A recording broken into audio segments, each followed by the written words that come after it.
Sandrone is a machine who was created to replace someone dear to Alain Guillotin. Yet her story almost ended with a choice no calculation could guarantee would make a difference. I'm Xarani, and today we're going to uncover who Sandrone really is, how her sacrifice activated Elaine's final gift, and how it connected her to a power associated with the third descender. Sandrone, aka Marionette, was created by Alain Guillotin, and originally he wanted to find a way to replace the loss of his sister Marianne. Alain realized when Sandrone opened her eyes and began speaking to him that it wouldn't be right for her to be forced to carry Marianne's identity. Confronted with something he hadn't considered before, he decided that he'd rather want Sandrone to become her own person and act according to her own heart. He created her to experience all life had to offer, so she can taste, touch, smell, and has a physical temperature. She can even bleed and experiences bodily damage in a human way. To properly understand Sandrone, we need to know a little bit about Alain Guillotin. Alain is an accomplished scientist, inventor, and mechanic known to be the very reason for most of Fontaine's technological advancements. He founded the Fontaine Research Institute of Kinetic Energy, and most of his own inventions come from his research of Conrian tech and prime energy tech from King Deshret's civilization, and presumably he used this compounding knowledge to create Marionette. In his younger years, after leaving the Institute of Natural Philosophy, he joined the Marechaussee Phantom, where he and his sister Marianne participated in an operation against the Narcissenkreuz Ordo, which was led by their former best friend René de Petrichor, and is where Marianne would lose her life. After this operation, Alain would go on to isolate himself and pull away from society. This is where he would in solitude create Marionette and later on Pulonia. Sandrone and Alain lived a quiet life away from the rest of Fontaine, and she would spend most of her time with Alain. At first, she came to the conclusion that she didn't like him very much, noting that he moves too slowly, would easily lose his tools and research materials, proving to be a thoroughly unorganized old man. She would criticize him with no filter, and he would respond with a smile. Over time, however, she discovered aspects of Alain that she really appreciated. His deep focus when he was working, in which he would often explain engineering principles to her and mathematics. She would find comfort in the stories he would tell and began reassessing her initial thoughts on Alain. He may be a slow, unorganized old man, but he was also full of wisdom, righteous at heart, and an overall kind person. This reanalysis of how she felt about him sparked her to write about it in her journal. And when she noticed Alain's curiosity hovering behind her, she remarked, "I think I dislike you." She could tell by Elaine's expression that he was hurt by that icebreaker, so she continued, "But I also discovered I was wrong," explaining that this initial judgment was made at a time when her emotional logic and objectivity were not yet fully in place. She concluded that she feels Alain is a very good father. This painted Elaine's face with an expression of genuine happiness mixed with other emotions. Seeing this, she thought he might cry and returned her focus back to writing in her notebook. Alain, however, had one other creation he wanted to make before life came to an end, so he began working on a new automaton known as Pulonia, which stands for Prospective Undulation Localized Observing and Investigating Automaton, and Alain created him to measure the unknown.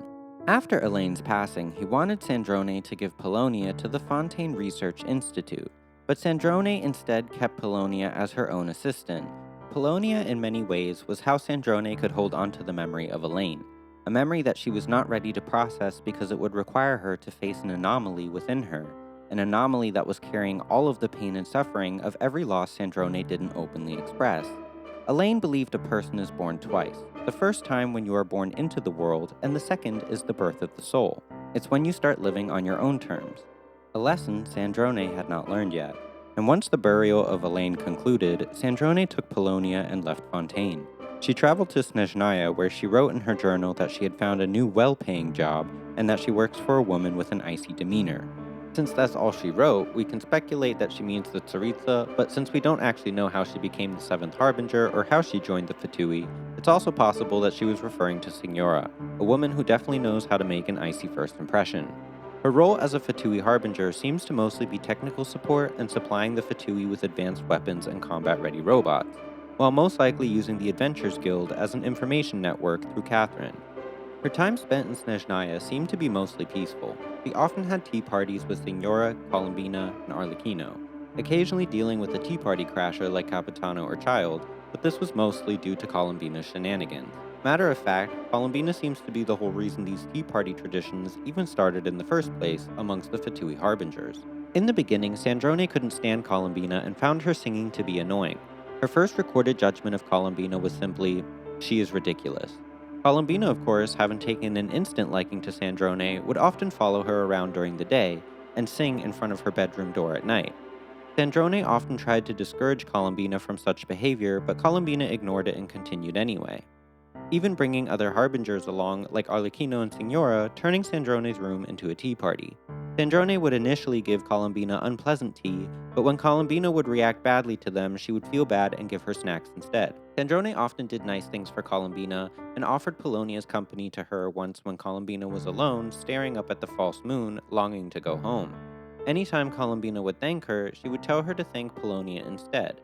Whether Sandrone would admit it or not, Sandrone had formed a strong bond with Columbina. This bond would be the one that would cause Sandrone to start acting according to her own will, a will with which she would satisfy the conditions of a final gift she wasn't aware existed. Which brings us to Moon Prayer Night. With the help of Sandrone and everyone else, Columbina was to go home to the moon. But Dottore prevented her from returning to the moon, and finding herself trapped by her former colleague, Columbina decided to throw herself into the moon's reflection to escape. In response to these events, Sandrone started working on sifting through research material in order to try and find a solution that would bring Columbina back. A lot of the research Sandrone used was what she copied from Elaine's work before she destroyed it after his death, along with research René de Petrichor left behind. She also had some help from Albedo and his alchemical expertise, which resulted in the world formula which in theory with the right conditions would force Columbina back into existence. Sandrone realized that mathematics alone wasn't going to be enough to solve this problem. She had worked with Dottore before and understood how he operated. She was aware of the risks and she was willing to take them on, deciding to hide the formula in Pulonia instead of within herself. In doing so, Dottore wouldn't be able to discover its true location, preventing him from being able to stop the return of Columbina. When it came to the actual battlefield, she knew that with Pulonia safely out of the way, Dottore would target either the Traveler or her. Dottore chose to target the Traveler, so she sacrificed herself to protect us. Her actions and decisions during this battle, along with Sandrone sacrificing herself, met the conditions needed for her second birth. Elaine's final gift revived her. Without this gift, Sandrone's core would have been far too damaged to function, and in normal circumstances that would have been the case. Elaine's reason for doing this was because in the event Sandrone chose to live by her own will and doing so leads her to self-sacrifice, Sandrone would be able to have a second chance at life. I'm sure it's what he always wished he could have done for Marianne, so it's no surprise he would do it preemptively for Sandrone. The second chance is what Elaine would call the birth of a soul. But all of this wouldn't have worked if it wasn't for what happened during her vision's manifestation. Impurities from the third descender became embedded in the vision, transforming it into a stellar linchpin. But why? I think it's because of a combination of Sandrone's desire and sacrifice in order to successfully use the world formula. Other than the fact that we are told that stellar linchpins are rare and that they have a connection to the third descender, much is still unknown. Sandrone being the first to have one is initially even more mysterious because they have that special influence. Gnosis are made from the body of the third descender and distributed to the archons. Visions are the shattered shard of elemental authority that Celestia bestows on people with a strong enough ambition, wish, or desire. But stellar linchpins are in essence a vision that has been mutated by the impurities that are embedded during its manifestation. So these impurities, as they are called, already suggest that these fragments of the third descender are embedding themselves in the vision, rather than being a higher level of recognition from Celestia, making it unlike a regular vision. That's without including its greater ability of channeling elemental powers when compared to irregular visions, or the fact that the powers it can access come from beyond Tevat. Sandrone denies having a strong wish or desire, but I think that it is easy to guess. Her internal anomaly even questions if their wish caused the linchpin's manifestation, and I think that hints towards the answer.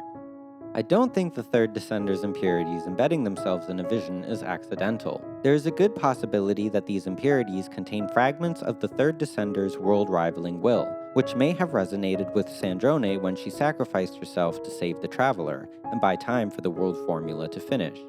In a world where fate can force humans into predetermined roles and control them like puppets, the character literally named Marionette became the one who could choose how to act according to her own will. She knew going into that battle that she most likely would not survive it, but bet everything on her world formula to save Columbina anyway, because she believed it would work, as long as it could be completed and the right world conditions were met. She wasn't aware of the final gift, and despite that still chose to sacrifice the life she did have just in hopes of improving the odds of success, and it worked. Sandrone's actions and decisions, from discovering the world formula, working alongside everyone, and sacrificing herself, Sandrone managed to bend Tevat's will to her own calculations and force the return of Columbina. She saved the world and its inhabitants, and armed with her will, she fought to achieve the impossible just to rescue her friend, taking death upon herself if that was the price to be paid.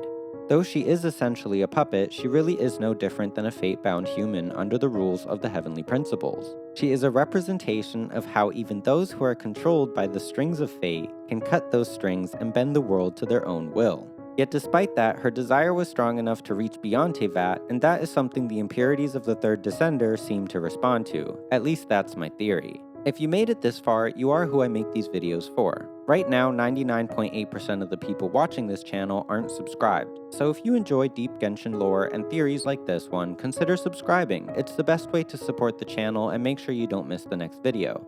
Before you go, tell me in the comments, do you think Sandrone's will caused the Stellar Linchpin to manifest, or was something else responding to her? Thank you so much for watching, and I'll see you in the next one.